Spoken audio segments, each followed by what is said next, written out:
I want you to picture something for a second. You're standing in a massive, cavernous library. Okay. We're talking old-school dust motes dancing in the light floor-to-ceiling shelves, the smell of old paper and leather. And on one of these shelves, there is a book that is enormous. A real doorstop. It's a doorstop. It's the kind of book that if you dropped it on your foot, you'd be in a cast for 6 weeks. You are describing the Institutes of the Christian Religion, aren't you? I am. It is the magnum opus of the Reformation. It's dense, it's theological, and frankly, it's intimidating. Very intimidating. But right next to that massive tome, there's something else. There's a tiny, slim volume, maybe 50 pages. It looks like something you could slip into a jacket pocket. Something you could actually read on a short flight. Exactly. And yet, arguably, that little book has had just as much impact on history as the big one. I'd say that's a fair argument. That is the subject of today's deep dive. We are looking at a text often called the Golden Booklet of the True Christian Life. And the author is a man who, I think it's fair to say, has a bit of a PR problem in the modern world. Oh, for sure. We are talking about John Calvin. He certainly does have a reputation. When you say Calvin to the average person on the street, if they know the name at all, they usually think of one thing. Predestination. Predestination. Or maybe they picture a very stern, joyless man in a black robe who, hates fun. The guy who canceled Christmas, essentially. Exactly. There is this caricature of Calvinism as this grim, stoic, frozen-faced theology. Right. But the fascinating thing about this Golden Booklet, which we should clarify wasn't written as a standalone book originally, is that it completely complicates that picture. Okay, so let's establish the context before we dive in. Where did this text actually come from? So go back to that massive book you mentioned, The Institutes. The doorstop. The doorstop. It's a cathedral of theology. It covers everything. The nature of God, the law, the church, the sacraments, all of it. The high-level stuff. The highest level. But buried deep inside that massive structure, specifically in Book 3, chapters 6 through 10, Calvin shifts gears. He stops talking about high-level doctrine and starts talking about the day-to-day grind. Ah, so it's the practical application section. Exactly. Editors later realized that these specific chapters were so potent and so practical that they extracted them. They pulled them out and published them as a standalone guide. And it took off. It's been a bestseller for 400 years. It's been in the pockets of soldiers, on the nightstands of farmers, and in the libraries of scholars. It just resonated. And our mission today is to figure out why. We aren't just here to summarize a 400-year-old book. We want to answer a specific question that came up in our research, which is really the heart of it. How does this little manual, written by a guy famous for being stern, actually inspire people to love Christ more deeply and live fully? It's a great question because it forces us to look past the stereotype. And to your point, the answer is surprising. I have to admit, when I started reading the source material for this, I was ready for a list of rules. I expected. Don't dance, don't drink, sit still, look miserable. A rule book for the joyless. Exactly. But that's not what we found. Not even close. It was almost the opposite in some ways. We found stuff about flowers. We found stuff about wine.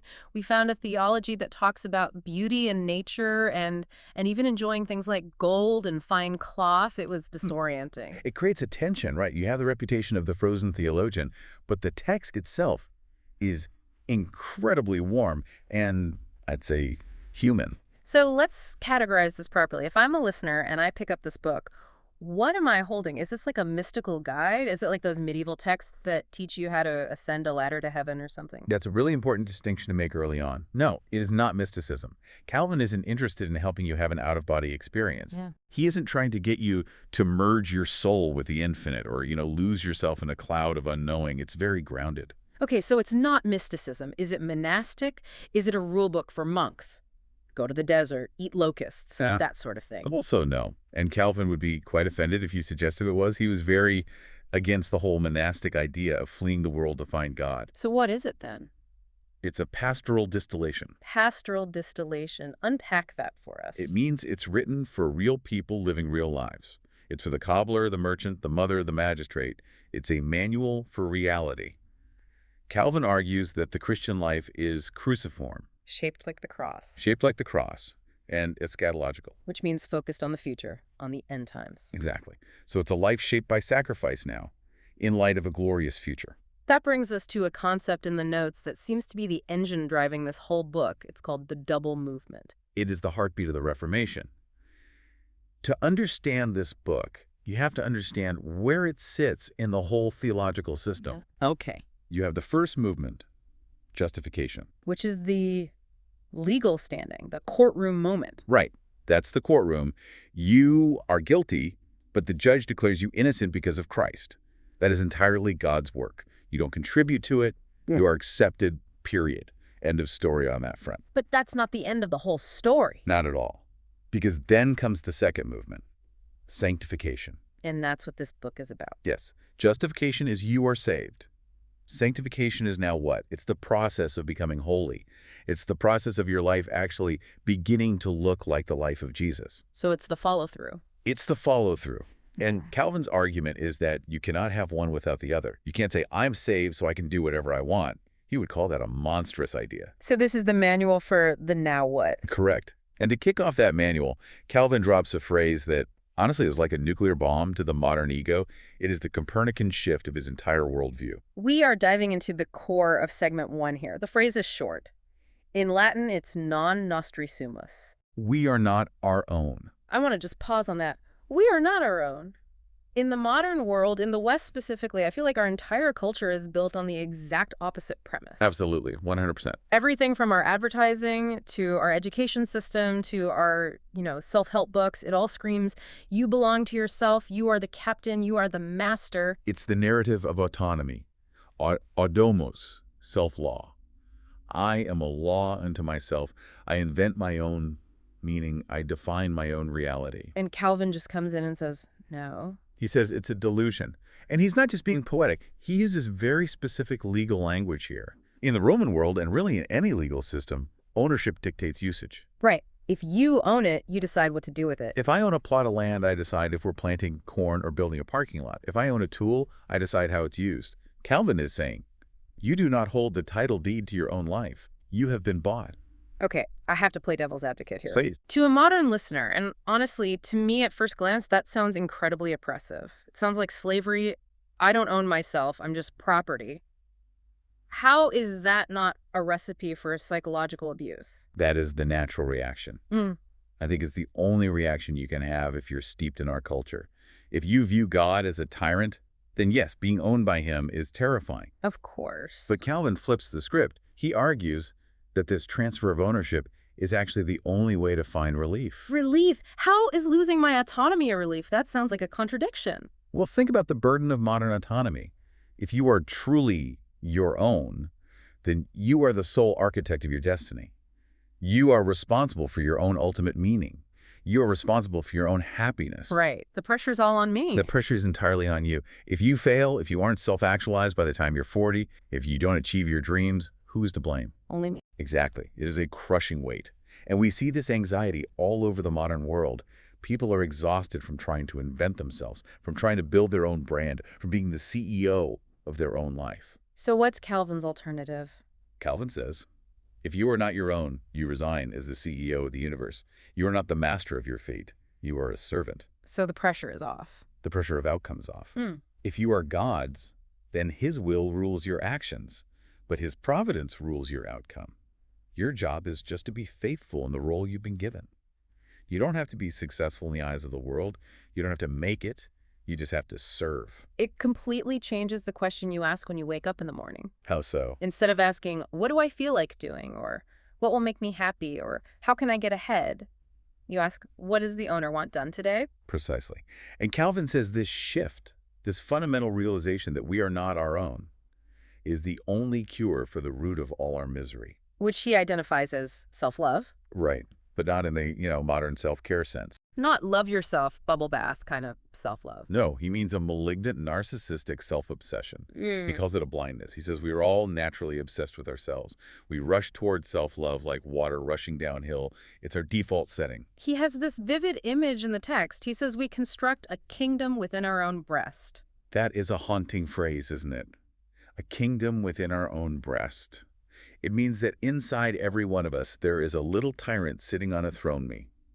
We want the world to revolve around our comfort, our reputation, our opinions. And this distorts reality. It's like wearing glasses with the wrong prescription. Completely. Calvin points out that this self-love destroys our ability to judge clearly. It makes us terrible referees of our own lives.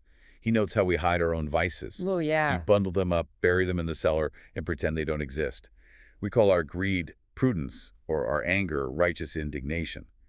But when we look at other people, We get out the microscope. we become detectives.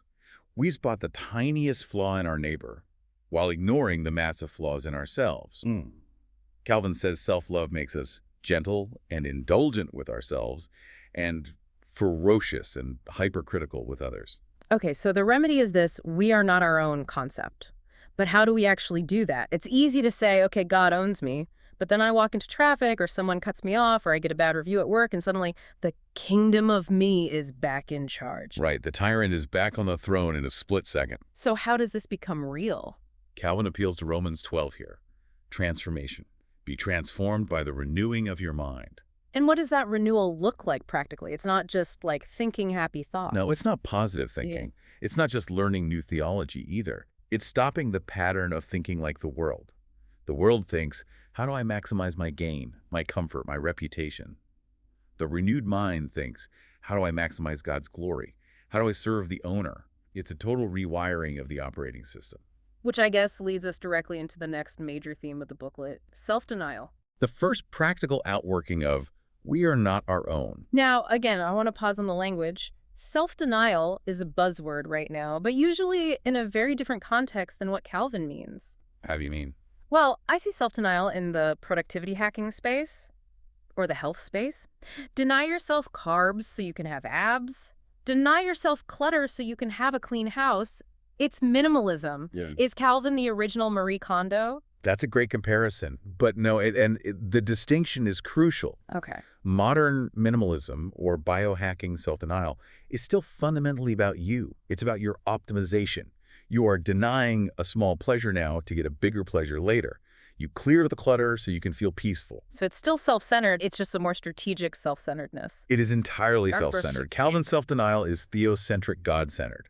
You aren't emptying yourself just to have a clean, empty space. You're emptying yourself to make room for God and for your neighbor. It's displacement. That's the perfect word. You push self off the throne to put God on it and to serve the person standing next to you. Let's talk about that neighbor aspect, because this is where the rubber meets the road. It's one thing to say, I submit to God. God is perfect. God is majestic. It's, relatively easy to submit to perfection in theory. In theory, yes. It is much harder to submit to Bob in accounting who steals my lunch, or the neighbor whose dog barks all night, or the politician I can't stand. Calvin knows this. Yeah. And his ethic here is incredibly radical, even for today. He says we must do good to all, even the unworthy. The unworthy, that's a strong term. He's not pulling any punches. He's being realistic. He says, look, if you base your kindness on whether people deserve it, you will stop being kind very quickly. Because most people, most of the time, don't really deserve it. Right. People are often ungrateful, rude, arrogant, and annoying. If your service depends on their worthiness, you'll burn out in a week. So if they don't deserve it, why do I serve them? Why do I deny myself for them? What's the motivation? This is the genius of it. Calvin introduces the image of God argument. He says you have to learn to look past the person's behavior, the surface layer of dirt and grime, and see the imago Dei, the image of God, stamped on them. So you're not responding to them, you're responding to the image they carry. Exactly. He says, when you look at a human being, any human being, even your enemy, you are seeing a reflection of the God you claim to love. He writes, and I'm paraphrasing, even if they have provoked you or deserve nothing, God deserves your service to them. That is a complete paradigm shift. You aren't doing it for them. You're doing it for God through them. Exactly. It creates a buffer. It protects you from bitterness. If I'm serving you because I want you to appreciate me and you don't, I get bitter and resentful. Right. After all I've done for you. But if I'm serving you because I love God and you are his image bearer, then your reaction doesn't determine my action. My stewardship determines my action. He talks about stewardship of gifts too, right? Yes. This is huge for him. He says, whatever you have, money, intelligence, patience, a particular skill, a bit of free time, you don't own it. You are a steward. God gave those things to you for the benefit of others. So if I withhold my help from someone because I think they're unworthy, You are essentially embezzling from God. You're a manager who is hoarding the company's resources for yourself. Wow, that's tough. That is really tough. It connects back to that passage in Titus 2 that Calvin loves, the pedagogical grace. Pedagogical meaning teaching. Yes. He argues that grace doesn't just save us, it educates us. It's like a tutor that moves into your house. It says, okay, you're saved, now put down the pride, pick up the towel, serve that person. No, not that person you like, that person you can't stand. But Calvin isn't naive. He acknowledges that there is something inside us that fights this tooth and nail. He calls it the titan within. The internal giant. That's the natural man. We all want to be philosopher kings. We want to be governed by our own reason, our logic. And what does our logic say? Logic says, this person hurt me, therefore I should hurt them back. Or at the very least, I should ignore them and protect myself. It's a cost-benefit analysis. And Calvin's response? Calvin says, your reason must yield to the Holy Spirit. You have to submit your logic to God's logic, which looks like foolishness to the world. So we have this concept of self-denial, which is largely voluntary. It's the choices we make to put God and others first. But then the booklet shifts. It goes into darker territory. Segment 3, bearing the cross. This is a crucial pivot in the text. Absolutely crucial. Help us distinguish this. What is the difference between denying yourself and bearing a cross? Aren't they basically the same thing? They both sound painful. They are related, but they are distinct, Mm-hmm. and the distinction is important. Self-denial is active. It's what you choose to give up. It's the I will not or I will. I will serve my annoying neighbor. Right. Bearing the cross is passive. It's what is laid upon you. It's what happens to you. So self-denial is giving money to the poor. Bearing the cross is losing your job. Exactly. Sickness, betrayal by a friend, poverty, the death of a loved one, the things you didn't vote for. Calvin says that while self-denial is an act of obedience, bearing the cross is a passive obedience. It's how we respond to the suffering God allows into our lives. And he uses an analogy here that I have to be honest, I struggled with at first. It felt a bit harsh. The unruly horse. Ah, yes, the horse. It's a very classic Calvin image, very pre-industrial. Walk us through it. Why does he compare us to a horse? He says, imagine a spirited horse, a thoroughbred. Yeah. If you leave that horse idle in the pasture, feed it the best oats every day, and never work it, never ride it, what happens? It gets wild, it gets fat and dangerous, unmanageable. It becomes untamable. It bites the rider. It kicks. Calvin argues that our flesh, our sinful nature, is exactly like that horse. If everything goes our way, if we have perfect health, perfect wealth, and zero pushback from the world, we don't just become happy. We become arrogant. We start to believe our own hype. We start to rely on ourselves. We kick against God. We think we don't need him. So the cross, the suffering, is the training, the bridle and the saddle. It's the taming. And this is where the nuance is vital. Calvin isn't saying God beats the horse because he hates it. He's saying God trains the horse because he wants it to be useful, to be strong in the right way. It's the pedagogical cross again. God uses suffering to teach us our own weakness. Because if we don't feel our weakness, we live in an illusion of strength. Exactly. We start to believe the self-made man myth. Suffering shatters that myth. It forces us to our knees. It reveals that we are fragile, and that forces us to lean on God, not on our own resources. Now, in the notes, there is a really interesting comparison here between Martin Luther and John Calvin. They were contemporaries, giants of the Reformation, but they seem to handle this topic of suffering slightly differently. It's a fascinating theological nuance, yeah. They're looking at the same mountain from slightly different angles. So what's Luther's angle? If you read Luther, generally speaking, he focuses heavily on justification. For Luther, the cross proves you can't save yourself. The cross crushes your efforts, your pride, your self-righteousness, until you scream out for Christ to rescue you. It's all about relief. I can't do it, you did it for me. Yeah. And Calvin, he obviously believes that, but his emphasis is different. Calvin agrees with that 100%. But in this booklet, which is focused on the Christian life, Calvin is looking at sanctification. Then now what? The now what? For him, the cross is fatherly discipline. It's not just showing you that you can't save yourself. It's actively training you to be a son or daughter. It's structure. It's character formation. So, to use an analogy, Luther says the cross drives you to the emergency room. And Calvin says yes, and then the cross drives you to the gym for physical therapy. That is a very good way to put it. For Calvin, suffering is corrective discipline. He emphasizes over and over that God is a father. Not a judge. Not a judge in this context. If a father sees his child playing in traffic, he might grab them roughly by the arm and pull them back. It hurts. The child might cry, but it's an act of love. Calvin wants us to see every tragedy through that lens. This is not a judge destroying a criminal. This is a father training a child he loves. But does that mean we have to enjoy it? This is where I get stuck. If I get a cancer diagnosis or my house burns down, am I supposed to just smile and say, thank you, Father, for this lovely lesson? That feels inhuman. It feels fake. And Calvin would agree with you completely. He is very, very clear here. He is not a Stoic. Thank goodness. Because that's the caricature, right? The stiff upper lip. The caricature, but it's wrong. He explicitly attacks what he calls the iron philosophy of the Stoics.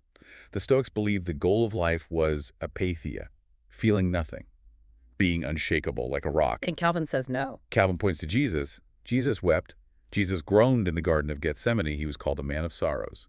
Calvin says Christians are allowed to groan. We are allowed to cry. We are allowed to feel the full weight of the burden. So what distinguishes a Christian crying from just anyone else crying? What's the difference? Patience. For Calvin, patience isn't the absence of pain. It's not gritting your teeth and pretending it doesn't hurt. It's submitting to the will of God through the tears. Okay. You might be weeping, you might be crying out to God in anguish, but underneath the weeping, there is a bedrock belief that says, Lord, this hurts, I hate this, but I know you are good, and I submit to your hand. It's a surrendered heart, not a numb heart. Exactly. It validates the emotional reality of the pain while giving it a theological meaning. Okay. You aren't suffering randomly. You are being shaped by a father's hand. Okay, so we are bearing the cross. We are being trained, but trained for what? Where is this all leading? This takes us to segment 4, the future life. This is the destination. You can't understand the journey if you don't know where you're going. All the self-denial and cross-bearing is pointless without this piece. Calvin uses a metaphor here that I found really helpful. He compares our life on earth to staying in a hotel. Yes, or an inn. He says we need to view earth as a place of exile and heaven as our homeland. We are guests in a hotel, not owners of the mansion. Which implies you shouldn't start knocking down walls and remodeling the hotel room. You're just passing through. You're checking out soon. Exactly. And this brings us to his meditation on the future life. Calvin argues, and this is so counterintuitive to our way of thinking, that you cannot truly live for Christ here unless you are ready to leave. Why? Why does thinking about dying help me live better now? That sounds morbid. Because it stabilizes you. It gives you perspective. Think about the hotel metaphor again. If you think this hotel room is your forever home, if you think this life is all there is, then every little problem is a huge deal. Right. Every crack in the wallpaper is a tragedy. If the room service is late, it's a disaster. If you lose your money or your status or your health, it destroys you because you have nothing else. You've put all your eggs in a basket that has a hole in it. Right. But if you know it's just a hotel, if you know your real mansion is waiting for you in the homeland, then poverty, disgrace, or sickness are just travel inconveniences. Annoying, but not ultimate. They're annoying, sure. They might be deeply painful, but they don't ruin you. They can't take your real home away from you. It prevents what he calls intemperate love for the world.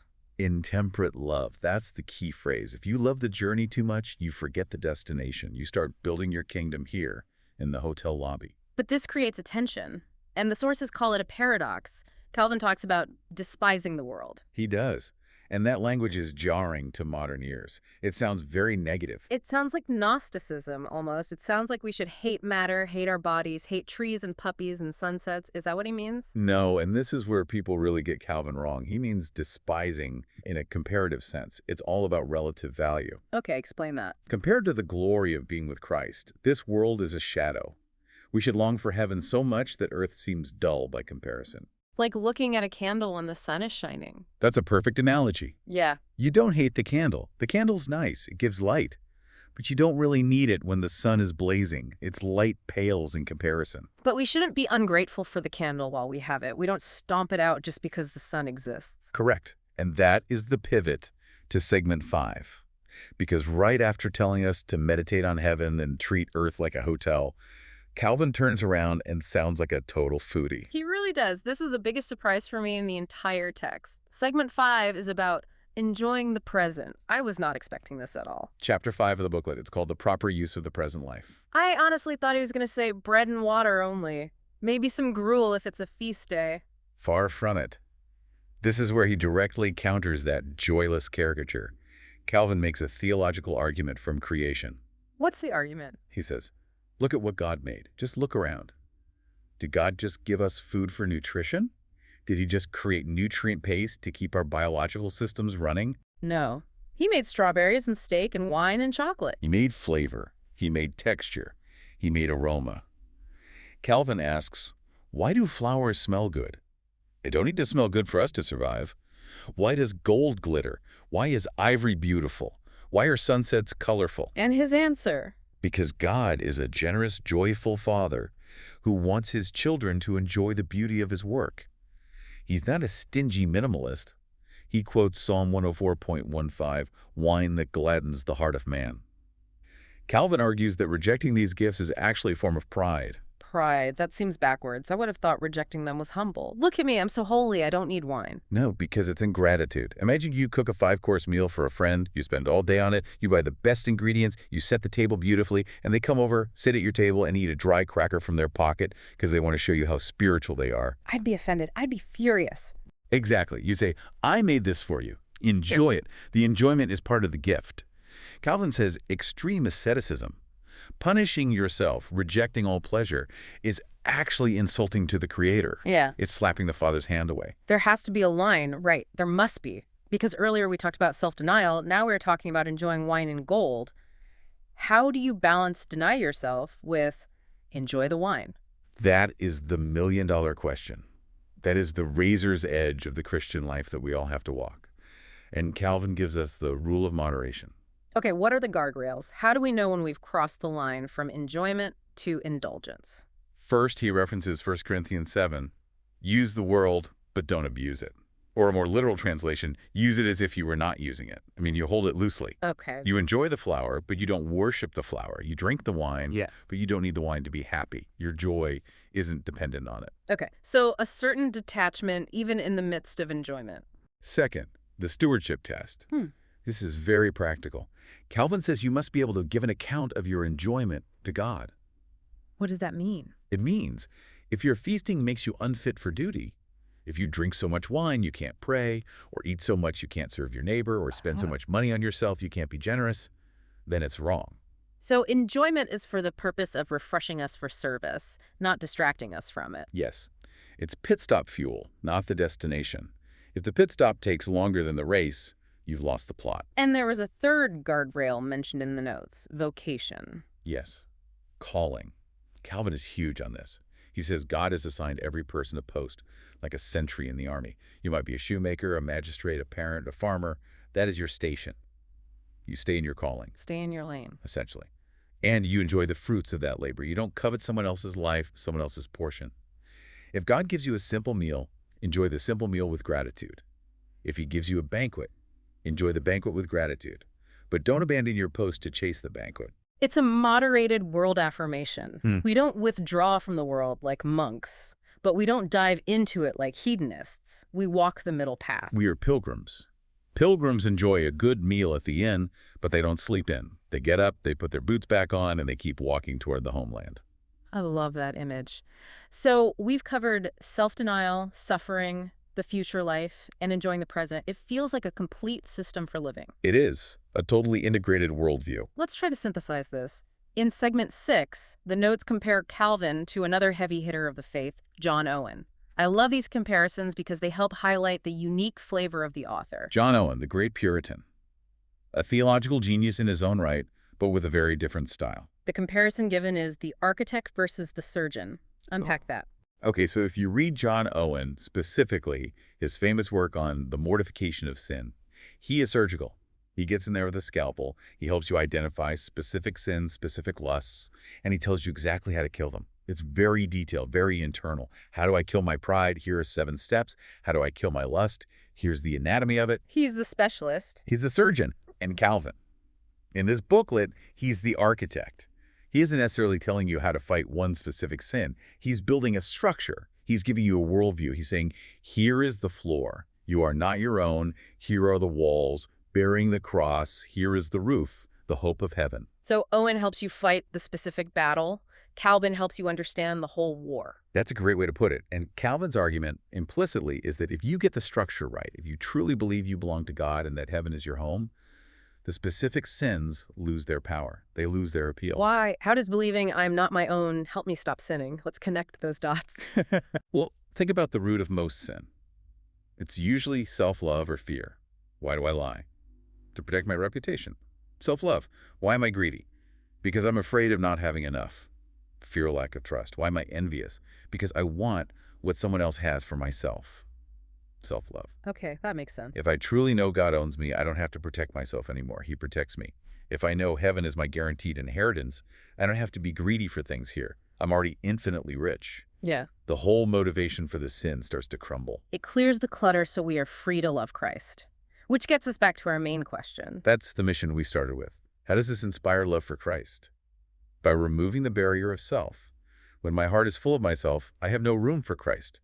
When I deny myself, I'm not just empty. I'm making room to be filled with Him. And seeing suffering as fatherly means I can trust His heart even when His hand is heavy. That's the key to loving Him in the hard times. If you think suffering is just random bad luck, or worse, God punishing you because He hates you, you can't love Him. You'll resent Him. You'll be terrified of Him.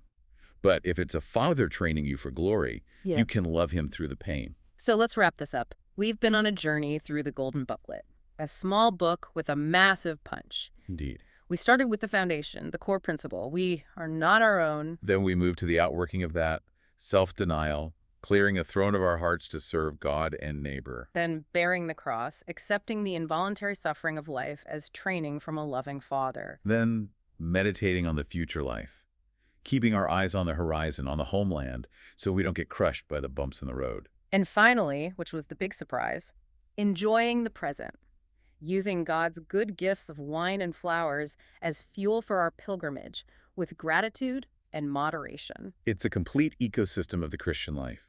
Every part connects to the others. You know, at the beginning, we asked what the final aha moment is.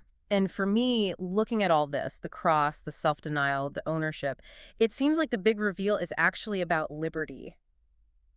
Freedom. Go on. That's interesting. Well, we usually think of rules and self-denial and being owned as restrictive. We think freedom is doing whatever we want, whenever we want. But Calvin portrays this surrender as the only way to true freedom.